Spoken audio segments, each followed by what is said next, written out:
we had a great crowd here today, and it was awesome to see a bunch of horns when we first came out. I think that was great for our guys to see.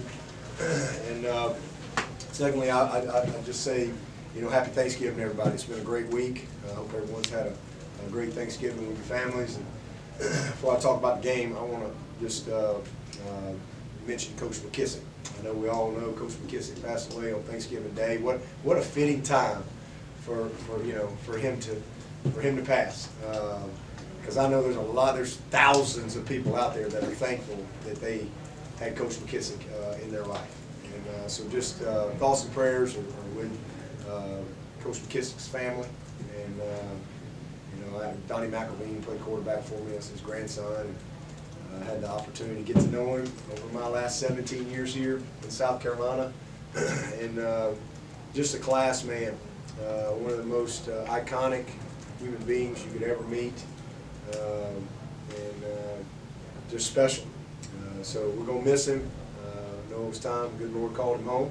I think he was 93, and I guess he coached, he's like 88 or something like that, 88, 89, and right there at Somerville High School.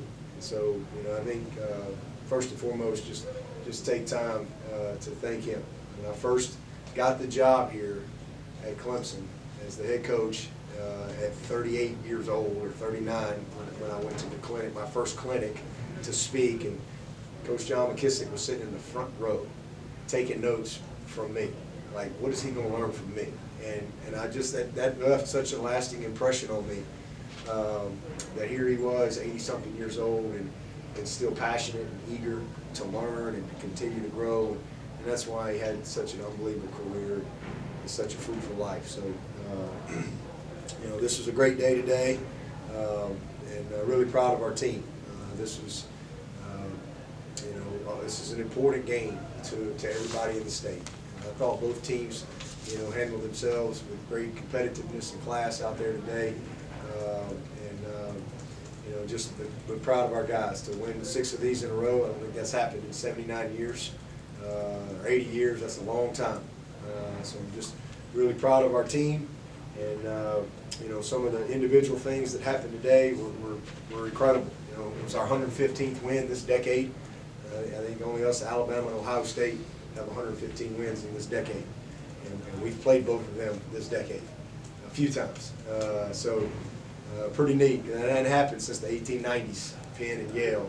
So I think that's a historic moment today, not just winning this game, but just for our program and what's transpired over this last decade, and a great day, and great for our conference. I know everybody says we won't play anybody, but I think we're 10-1 versus the SEC in our last 11. And we played some pretty good teams. That seems to always be the storyline, but our program and our team takes pride in these type of games. Take pride in every single game. Just really proud of the group in that room in there. All of our coaches, offensively, 527 yards, 316 passing, 211 rushing. Trevor Lawrence, unbelievable. I think he tied an ACC record, 18 consecutive passes in a row. It's pretty incredible. Travis Etienne, I know he's not good enough to be a Doak Walker finalist. He's just not quite good enough for that. But he's the all-time ACC touchdown leader, and not done yet. He scored more touchdowns than any player in the history of the ACC, rushing and total. But yet he's not quite good enough to be a finalist for some running back award. It's just unbelievable to me. But that's just kind of the way it is. People missed out on a beautiful career and missed out on a beautiful season for number 9. He's had one of the most dominant seasons I've ever seen from a player. Unbelievable what he's done this year. It's incredible. And so just really proud of him. And T. Higgins, we've had a lot of good players come through here, especially at receiver.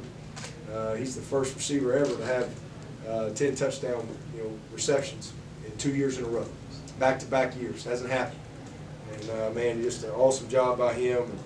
Justin Ross had a career-high 9 catches, 111 yards. And we had a lot of big plays from a lot of people. DeAndre Overton, had another big day for us. Amari, you know, he does some of the things. Sometimes it doesn't show up in the stat line, but so productive. Our offensive line did a great job. We gave up the one sack. We subbed and gave up the one sack there late. But man, I'm just really proud of those guys, our offensive line especially. You know, because they're all of those things. The record for T, the record for Trevor, the record for ETN. That don't happen without a dominant offensive line. And so those guys have had a wonderful career, and just really proud of them. You know, we're 12-0 for the fourth time in the history of the school. Special teams, we did some good things today. We put Travis back there on kick return, and he made an instant impact. He's the best guy we got on the team with the ball in his hands, and we kind of felt like it was time to cut him loose, and he made an instant impact. We had some really good punts. Spires had a great day, pinned one, I think, on 2, and then had another one down as well. And just a really good day. We were 1 of 2 on field goal. I think BT's now 3 of his last 4. It's good to see him make a 46-yarder today. So we've done some good things in all areas. We did have a couple of penalties that we need to clean up. But I think the story is our defense. You know, I think everybody knew we were going to be good offensively this year. But defensively, that's 15 in a row that we've held the opponent to 20 or less. And that hadn't happened since 1937. So I'm not even sure they had the forward pass in 1937. Tim, can you tell me that? They did. Okay, good. In 1906. All right, well, I know New Rockney, or not New, what was his name? New Rockney, yeah, New Rockney came up with us. I knew he'd know, but Well, kind of. you know, there wasn't a lot of forward passes probably in 1930, so that's incredible. It's incredible what our defense has done. And they held these guys to 174 total yards, 69 yards rushing. And so just a tremendous job by our defense. Big interception by DK, and that led to points. Probably the biggest thing we were disappointed with offensively was we didn't punch it in down there on the first drive. We had 3 shots at it and just wasn't clean, never got it in. That was probably the biggest disappointment of the game, that and then the sack. But other than that, we really played a nice game on offense, especially taking care of the ball. Then defensively, we played a great game. We gave up the one big play, and they did get a little bit of run game going there in the second quarter to get the field goal. But just super proud of our team, and you know, we're a healthy team. Everybody came through it, you know, fine, in good shape there. So to be going into game 13 with a healthy team is a real blessing. It's something we're thankful for.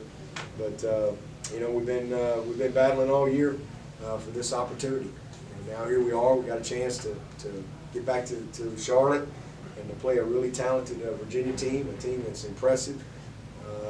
Super, just can't say enough great things about Bronco and the job he's done at Virginia, and saw it. I've seen it coming. And you know, MB Tech, they had a great year as well this year. Justin did a great job, and that was a heck of a game. But we're honored to play Virginia in Charlotte and for our league. And, you know, we're not entitled to win, man. You got to earn it every single week. So we're excited about getting back to work. We're going to enjoy this one tonight and get back to work Monday. We're thankful that we get another week of football. Most everybody else is going to be done, but there's a few teams that get a chance to play for their league, and we don't ever take that for granted. So we're super excited about the opportunity and you know, having our best week. So again, appreciate our fans, appreciate you know, our team for how they fought. Great leadership, especially with this senior group. Any questions? Dabo, how about Trevor on 3rd down, not just through the air, but also with his legs? Yeah, I told him that. There was a point again, I walked over there and I told him, I just took my headset off and I said, man, it is so much fun to watch you play quarterback. Because he made a couple of decisions that, you know, for the first big 3rd down, the long run, they played a 4-man, which basically is like a 2-man concept. And that's a tough coverage, but the weakness is if you've got a quarterback that can run the ball. And, you know, but for him to just process it and to realize the situation and to not try to force a ball and to take off and run. He bailed us out a couple other times too, you know, but that's what he can do. You know, we ran the option a few times today. I think we caught him off guard a little bit with some of our option checks. And he had a great run down there in the red zone to set up a score. So he doesn't get enough credit. He had a career high 66 yards rushing. he doesn't get enough credit for what he does with his legs. And that was the number one thing coming into this season for him to grow. He needed to be more productive with his legs. And again, not necessarily called runs, but productive in creating, you know, 3rd and 5s, checking the ball down, extending plays. You saw him reset in the pocket on the long touchdown to the tee. Great protection, but you know, sometimes on a play like that, it takes a little while to develop. You know, his reset in the pocket, moving his feet. I mean, he's just done that all year long. And then some scrambling. I mean, he scrambled and made big plays. He scrambled and made first downs with his legs. You saw that a couple of times today. So he just, you know, you look at him and you don't really think that because he's so tall and long, but he can run. And he's just really gotten a nice feel for when to run it. He's done a great job of checking the ball down. He had some good checkdowns today. You know, they played a lot of man coverage, and he found his back 2 or 3 times to you know, keep us on schedule. So I just thought it was pretty special to watch him play quarterback today. Coach Mike Jones had that big PBU to get a turnover on downs. How good was it to see those backups come in and keep them off the scoreboard? It was awesome. That was a great play. We went for it on 4th down right there, and that was a great play, and great for his confidence. You know, he's a guy that's going to have to play a lot for us next year. He's had some big moments this year, but obviously with some guys moving on, he's going to have more opportunity. He's a good player, and it was really exciting because, you know, his teammates were pumped. I mean, and they were like, "Hey, now that's a ball play right there." I mean, so to see him make a key play like that again is just shows his preparation, his readiness.